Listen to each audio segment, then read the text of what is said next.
There were several people who provided quite a bit of input into this Middle East peace plan. One of them, a significant player, U.S. Ambassador to Israel, David Friedman. He has seen tension between the Israelis and the Palestinians go on for a very long time. So the question now, why this plan? Why now? And can it even work?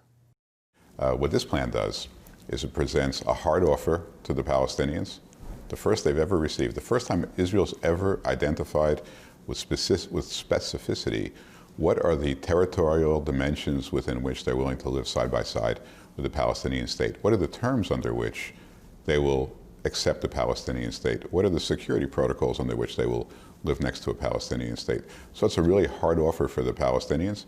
And on top of that, Palestinians have 4 years to claim the prize. 4 tough years. They have to, in that period, stop the malign activity. Hamas has to disarm. Islamic Jihad has to disarm. They have to stop paying terrorists. They have to stop inciting hate. How do they even get there at this point? They don't trust Trump. They don't trust folks coming from this administration. Well, look, this was designed to, if not regain or obtain the trust of the leadership, at least to obtain the interest of the Palestinian people.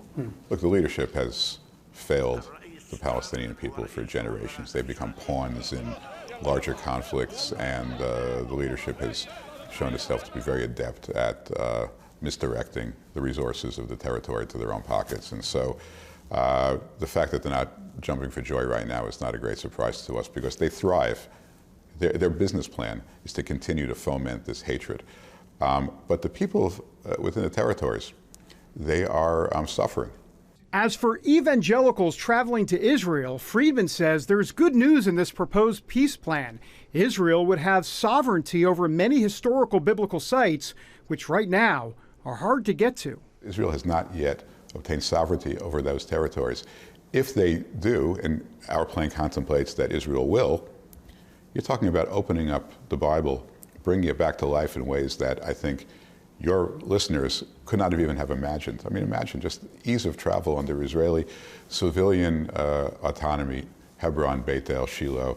I mean, it's an opportunity for biblical tourism that I think will grow and flourish in profound ways. On this president, the Israeli transportation minister, I think, just recently said he's God's messenger in the White House. I mean, is Trump kind of heaven sent for you guys?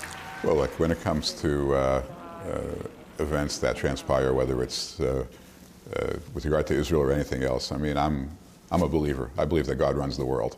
So that would apply to the president. It would apply to you, me, and the cameraman. So that's not news to me. And just to clarify, you would say it's not news to you. You're talking about kind of a, God puts people in certain places for certain times, kind of for such a time as this? I think God puts people in places for certain times, at all times. And Trump is Exhibit A of this. He sure is.